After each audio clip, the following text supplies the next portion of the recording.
IIT జేఈలో మంచి rank రానటువంటి విద్యార్థులకు బెస్ట్ ఆప్షన్ సిఎస్ఈఎంఏ కోర్సులు అడ్మిషన్స్ జరుగుతున్నవి. నమస్తే రమ్గారు. నమస్తే జయ. రమ్గారు, ఫెయిరీ టేల్స్ ఇలాంటివి ఏమన్నా కథలు ఉంటే చెప్తారా? పిల్లలకి భలే ఇంట్రెస్ట్ ఉంటాయి. పల్లెటూరులో ఒక చిన్న పొలం ఉన్న ఒక చిన్న భూస్వామి ఉండేవాడట. ఈయనకి 3 కొడుకులు ఉన్నారు. పెద్దవాళ్ళిద్దరు భలే తెలివైన వాళ్ళు. మూడోవాడు తెలివిగలవాడు కాదు, అప్పుడు ఇట్లా బోళ్ళు గిల్లుకుంటూ బోలగొచ్చినేవాడు. మందమతి అని పిలిచేవారు వాడిని.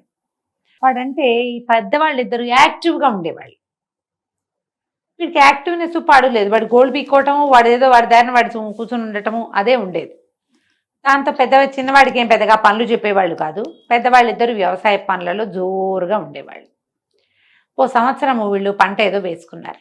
వరి బాగా పండింది.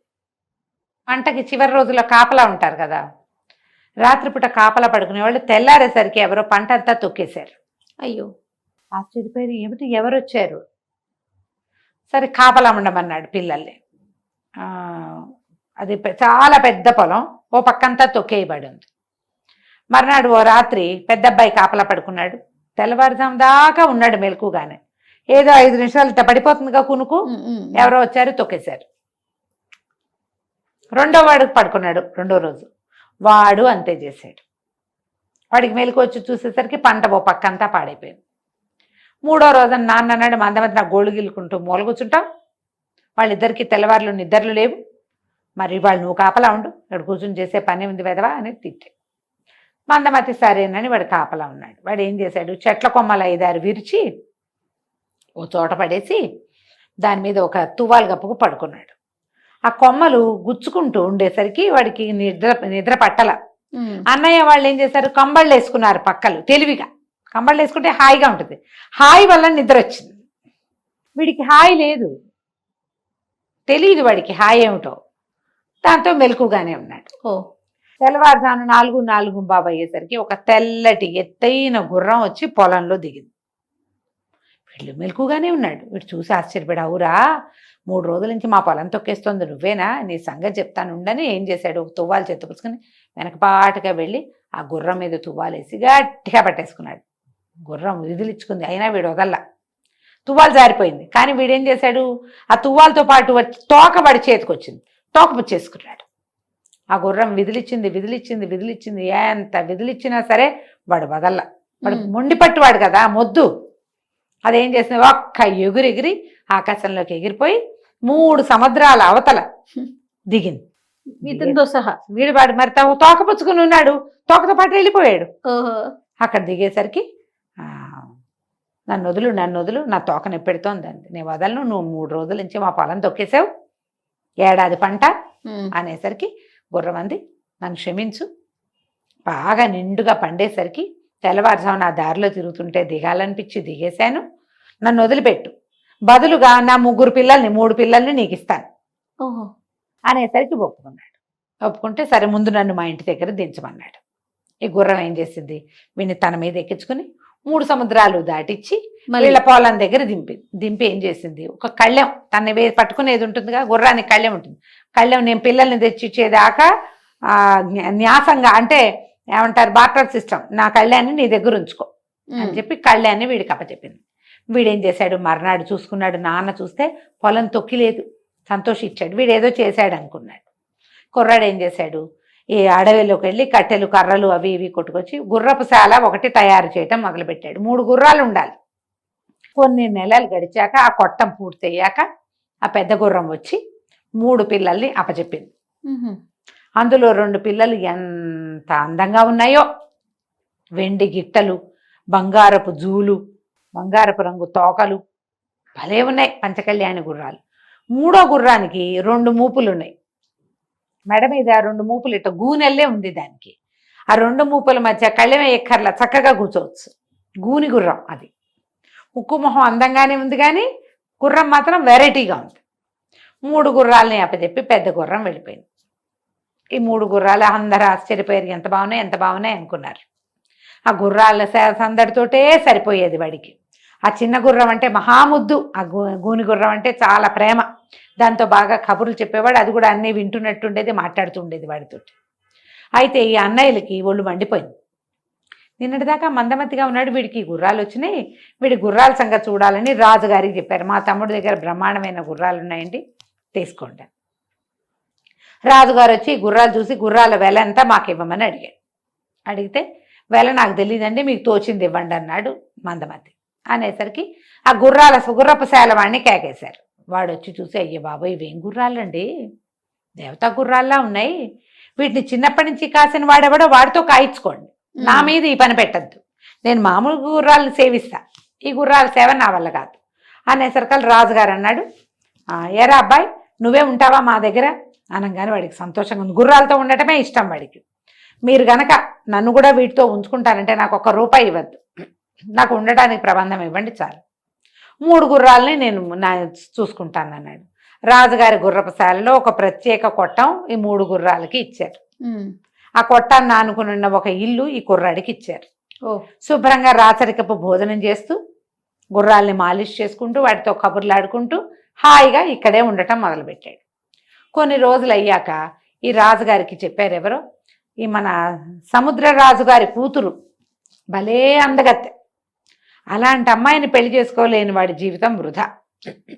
అయితే ఈ సముద్రపు రాజకుమార్తెలని సాధించాలంటే అపురూపమైన విషయాన్ని సాధించిన వాళ్ళు ఎవరైనా చేయగలుగుతారు, అందరికీ కాదు, అందరి వల్ల కాదు. సరే రాజుగారి మందమతిని పిలిచాడు. ఏరా అబ్బాయి ఇలాంటి అద్భుతమైన గుర్రాలను సాధించావు, నువ్వు సముద్రపు రాజకుమార్తెను సాధించి పెట్టు, నేను పెళ్లి చేసుకుంటా అనగానే వాడు తెల్లబడి, నాకేం తెలుసండి, నాకు తెలీదు అంటే రాజు ఒప్పుకోవాలి, నాకు అవంతా తెలియవు, నువ్వు గనక ఆ సముద్రపు రాజకుమార్తెను తేకపోతే నిన్ను ఈ గుర్రాలతో పాటు ఇక్కడ ఉండనివ్వవు, ఇక నేను పంపించేస్తా అనగానే పిల్లాడు ఆలోచించి పోయి గూని గుర్రంతో చెప్పుకున్నాడు. దాన్ని మెడపుచ్చుకొని వేళ్లాడుతూ, ఏమిటో సముద్రపు రాజకుమార్తెట, ఆవిడని తేపోతే నన్ను పంపేస్తానంటున్నాడు, మీరు లేకుండా నేను ఎట్లా బతుకుతాను, నాకు తోచట్లేదు అంటే గుర్రం అంది, నువ్వేం కంగారు పడకు, నేను తీసుకెళ్తా, నువ్వేం చేస్తావు అంటే రాజుగారి దగ్గరికి వెళ్ళి సముద్రపు రాజకుమార్తెకి ఇవ్వడానికి అద్భుతమైన పలహారాలు చేయించమను, మంచి మంచి టిఫిన్లు, స్వీట్స్, స్నాక్స్ చేయించమను అంటే సరేనన్నాడు. పోయాడు రాజుగారి దగ్గరికి. మీరు ఏమైనా అద్భుతమైన తిండి పదార్థాలు చేయిస్తే మన ఊళ్ళో స్పెషల్స్ నేను రాజకుమార్తెను తెస్తానన్నాడు. రాజు ఒప్పుకుని బోల్డని మధురమైన పదార్థాలు చేయించి అన్ని బాక్సుల్లో పెట్టి వీడికి అప్పచెప్పాడు.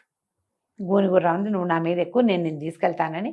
ఆ గూనిగుర్రం మీద జీను కూడా అక్కర్లా, దానికి వీపు మీద 2 మోపులు ఉన్నాయిగా, వాటి మధ్యలో కూర్చోవచ్చు.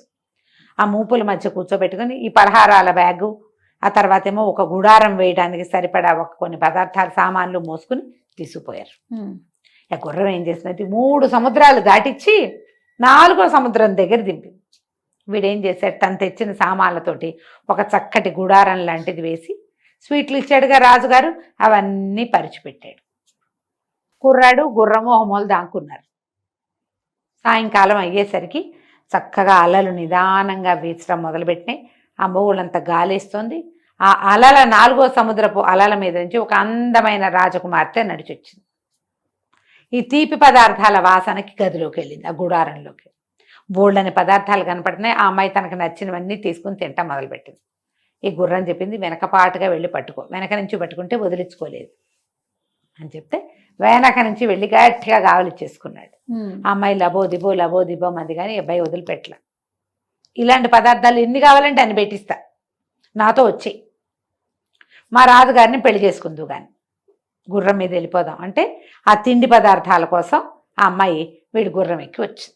అయ్యో, వచ్చాక రాజుగారికి అప్పచెప్పాడు. రాజుగారికి అప్పచెప్తే రాజుగారు అన్నాడు, నన్ను పెళ్లి చేసుకో అని బతిమలాడాడు. ఏమైంది, సరే నాకు ఒక క్రియ ఉంది, పెళ్లి కావాలంటే కాగే పాలల్లో, తెరులుతున్న పాలల్లో నన్ను తీసుకొచ్చాడే కుర్రాడు, నన్ను కావలించుకున్నాడు, వాడు ఆ నీళ్ళల్లో ఆ పాలల్లో స్నానం చేయాలి, అప్పుడు నేను నిన్ను పెళ్లి చేసుకుంటా. ఇప్పుడు రాజుగారిని పెళ్లి చేసుకోవాలంటే రాజు కదా స్నానం చేయాలి, కుర్రాన్ని స్నానం చేయొచ్చు మనం అనేసరికి తెర్లే పాలల్లో దిగితే ఏమైనా ఉందా, అంతే సంగతి. అయితే వీడు మళ్ళీ పోయి గూని గుర్రానికి చెప్పాడు, తెర్లే పాలల్లో స్నానం చేయాలట, నేను చచ్చిపోతానని లేదు రాజుకి, ఆ పిల్లని పెళ్లి చేసుకోవడం కోసం నన్ను ఎక్కమంటున్నాడు, ఆ నీళ్ళ పాలల్లో దిగమంటున్నాడు అనేసరికి గుర్రం మీద నువ్వేం భయపడకు, నన్ను కూడా తీసుకెళ్ళి అక్కడ నుంచోబెట్టు అంతే. రాజుగారు చెప్పాడు, అబ్బాయి నువ్వు అమ్మాయిని తెచ్చావు, నాకు పెళ్లి కావాలి, ఆ అమ్మాయి ఇది కోరుకుంది కాబట్టి నువ్వు ఇప్పుడు కాగే పాలల్లో దిగాలరా అన్నాడు. కుర్రాడు ఒప్పుకున్నాడు. మా గుర్రాలను కూడా తెస్తానండి, అవి కూడా చూస్తాయి వెరైటీ అని గుర్రాలను తెచ్చి అక్కడ ఉంచబెట్టాడు. పెద్ద మంట పెట్టి దాని మీద పెద్ద గంగాళం పెట్టారు. ఈ 20-25 ఏళ్ల కుర్రాన్ని అందులోకి ఎక్కించి దించారు. అయితే ఏమైంది, అది దించడానికి వెళ్తుంటే ఆ గుర్రం దాని ముక్కులోంచి ఇలా గాలి వదులుతూ ఆ తెర్లే పాల మీదకి గాలి విడవటం మొదలుపెట్టింది. ఆ గుర్రం ముక్కులోంచి వస్తున్న గాలితోటి కింద మంట ఉంది కానీ పాలు చల్లగా ఉన్నాయి. ఓహో. కుర్రాడు వెళ్ళి అందులో చేపెట్టి ఏంటి వేడిగా లేవు, ఇంకా కొంచెం మంట పెట్టండి అన్నాడు. వాళ్ళు ఇంకా మంట పెట్టారు. అయినా సరే అవి ఐస్ లాగానే ఉన్నాయి. వీడిని ఎక్కిచ్చారు పైకి. వాడు హాయిగా పాలల్లో దిగి బోళ్ళంతసేపు నాని శుభ్రంగా వండుకున్న మురికి చల్లగా ఉన్నాయి కదా, చల్లగా ఉన్నాయిగా, మురికంతా పాలల్లో వదిలించుకుని బయటకు వచ్చేసాడు. రాజుగా ఆశ్చర్యంగా ఉంది, వీడు ఎలా చేశాడు ఈ పని. అయితే ఒకళ్ళిద్దరు మంత్రులు ఏమన్నారంటే, వీడు విపరీతమైన కార్యాలు చేస్తాడండి, ఈ గుర్రాలను అలాగే సాధించాడు, అమ్మాయిని అలాగే సాధించాడు, ఇది కూడా చేస్తాడు. సరే నీ ప్రోగ్రాం అయ్యింది, కుర్రాడు తెరలే పాలల్లో దిగాడు, ఇప్పుడు పెళ్లి చేసుకోమన్నాడు రాజు. మళ్ళీ సముద్రపు రాజకుమార్తె అంది, అంత సులువా, పెళ్లి బట్టలు లేకుండా కుదరదు, మీ బట్టలు నేను వేసుకోను, మా అన్నయ్య దగ్గర ఉన్నాయి బట్టలు. అన్నయ్య ఎక్కడున్నాడు, అన్నయ్య చంద్రమండలంలో ఉన్నాడు ఇప్పుడు. ఓహో. మా అన్నయ్య చంద్రమండలంలో ఉన్నాడు, ఆయన దగ్గర పెళ్లి బట్టలు ఉంటాయి, ఆ బట్టలు తెస్తే అవి కట్టుకుని పెళ్లి చేసుకుంటారు. మళ్ళీ రాజుగారు మందమతిని పిలిచారు. చంద్రమండలంలో సముద్రపు రాజకుమార్తె వాళ్ళ అన్నయ్య ఉన్నాడు, సముద్రపు రాజకుమారుడు, పెళ్లి బట్టలు ఉన్నాయి పట్టుకురా. కుర్రాడు మళ్ళీ గుర్రం దగ్గర పరిగెత్తాడు. ఏమిటో వాళ్ళు ఇలా అంటున్నారంటే, ఏం పర్వాలేదు, నువ్వు ఎక్కువ, నేను తీసుకెళ్తాను. పౌర్ణమి నాటి సాయంకాలం ఆ గుర్రం చంద్రమండలానికి తీసుకుపోయింది. అక్కడ సముద్రపు రాజకుమార్తె అన్న ఎవరో వెతుక్కుని ఆయన దగ్గర నుంచి పెళ్లి బట్టలు తెచ్చుకున్నారు. పెళ్లి బట్టలన్నీ కింద గుచ్చుకొచ్చారు. ఆ అమ్మాయి చక్కగా బట్టలు ధరించి అందరూ ఓహో అన్నారు, ఎంత బాగుందో, ఎంతో బాగుంది, పద పద పట్టు పట్టు పెళ్ళి అన్నాడు రాజుగారు. అనేసరికల అమ్మాయింది, అలాగే మరి ఇప్పుడు నేను మంచి బట్టలు కట్టుకున్నాను, నువ్వు కట్టుకోవా బట్టలు, మరి ముందు నువ్వు స్నానం చేయి, తెరలే పాలల్లో స్నానం చేస్తే పెళ్లి చేసుకుంటాను నేను రాజుని. అనేసరికి రాజుకి భయం వేసింది, కానీ వాడు చేశాడుగా, నేను కూడా చేస్తాను అనుకున్నాడు. సరే చేస్తానన్నాడు. అన్నాక పెద్ద గంగాళం పెట్టి దాని కింద మంట పెట్టి దాని నిండా గంగాళం నిండా పాలు పోసాడు. మిగిలిన వాళ్ళందరూ సముద్రపు రాజకుమార్తెతో సహా చూస్తుండగా రాజుగారు ఒక నిచ్చెన వేసుకుని తెరలే పాలల్లో దిగేశాడు. అయ్యో. ఇప్పుడు కుర్రాడికి మందమతికేమో గుర్రం సహాయం ఉంది, రాజుకి నథింగ్. పైగా ఏ ట్రిక్ తోటి మందమతి ఈ పని చేశాడో ఆయన అడగల, దిగేశాడు అంతే. దిగంగానే కైంకర్యం కైవల్యం ఒకసారే వచ్చాయి. రాజు మళ్ళీ బయటికి రాల, మొత్తం ఉడికిపోయి అయిపోయాడు. సముద్రపు రాజకుమార్తె అంది, ఎవడు తెరలే పాలల్లో దిగి బయటకు వచ్చాడో వాడితోటే నా పెళ్ళి, నేను భూమి మీదకి వచ్చా కాబట్టి నేను వీడిని పెళ్లి చేసుకుంటానంది. ఈ రాజ్యంలో ఉన్న వాళ్ళంతా ఆశ్చర్యపోయారు. రాజుగారి మరణానికి కారకుడు ఎవడిప్పుడు ఇక్కడ, ముందు తెరలే పాలల్లో దిగి రాజుకి దారి చూపించిన వాడు మందమతిని రాజుని చేస్తామన్నారు. ఈ అమ్మాయి మందమతిని నేను పెళ్లి చేసుకుంటానని.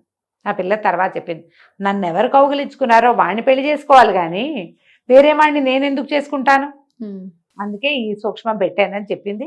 చక్కగా మందమతి సముద్రపు రాజకుమార్తె పెళ్లి చేసుకున్నారు. చాలా సంవత్సరాలు ఆ అమ్మాయి ఇక్కడే ఉండిపోయింది, సంతానాన్ని కూడా కన్నది. ఎప్పుడూ మందమతి అనే పేరుతోటి అతను పిలవబడ్డారు. పూర్వపు రాజుగారి పేరుతోటే ఈ మందమతిని కూడా పిలిచేవాళ్ళు. ఆ గుర్రాలు మందమతి మరణించేదాకా అతనితోటే ఉన్నాయి. అతని తర్వాతే సముద్రపు రాజకుమార్తె వెళ్ళిపోయింది, గుర్రాలు వెళ్ళిపోయినాయి. మనం కూడా వెళ్ళిపోదాం కథ కంచికి, మనం ఇంటికి. నమస్తే. నమస్తే.